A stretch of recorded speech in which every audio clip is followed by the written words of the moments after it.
উন্নয়নের আন্দোলনের সংগ্রামের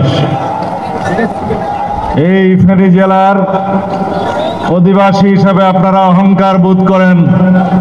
দেশনেত্রী বেগম খালেদা জিয়ার জন্মভূমির মানুষ হিসাবে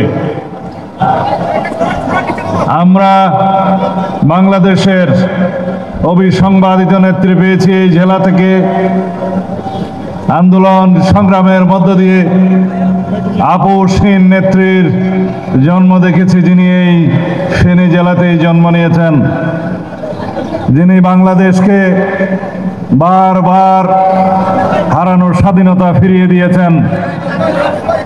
সেই ফেনীর সন্তান দেশনেত্রী বেগম খালেদা জিয়া। অবশ্যই আপনারা অহংকার করেন। দয়া করে, সময় নাই বেশি, দয়া করে মিছিল স্লোগান দিয়েন না। আমি একটা পত্রিকা দেখছিলাম একটু আগে, অবশ্য কয়েকদিন আগের,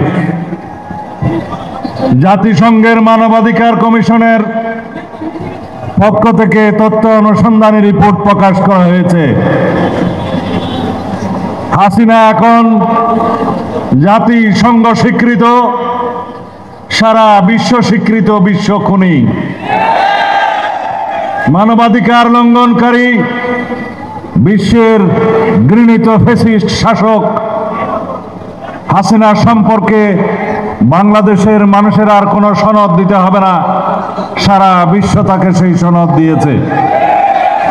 এখন শুধু দরকার ফ্যাসিস্ট হাসিনা এবং তার দূষরদের গণহত্যা এবং মানবতা বিরোধী অপরাধের দায়ে বিচার নিশ্চিত করা।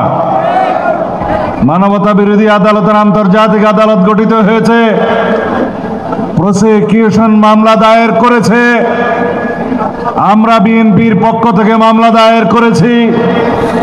বাংলাদেশের অনেক মানুষ গণহত্যা এবং মানবতা বিরোধী অপরাধ আদালতে মামলা দায়ের করেছে। যারা গুম খুনের শিকার হয়েছে তারা এবং তাদের পরিবার মামলা দায়ের করেছে। আশা করি সমস্ত মামলা সুষ্ঠু তদন্ত হবে, আন্তর্জাতিক মানদণ্ড অনুযায়ী তদন্ত হবে, বিচার হবে। বিচারে যা হয় তা বাংলাদেশের মানুষ মেনে নেবে।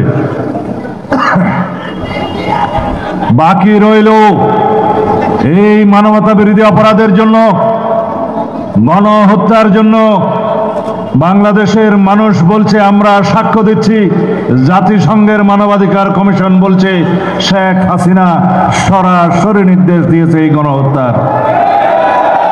তার শীর্ষস্থানীয় মন্ত্রী এবং উপদেষ্টারা সরাসরি আইন শৃঙ্খলা রক্ষাকারী বাহিনীকে নির্দেশ দিয়েছে গণহত্যা পরিচালনা করার।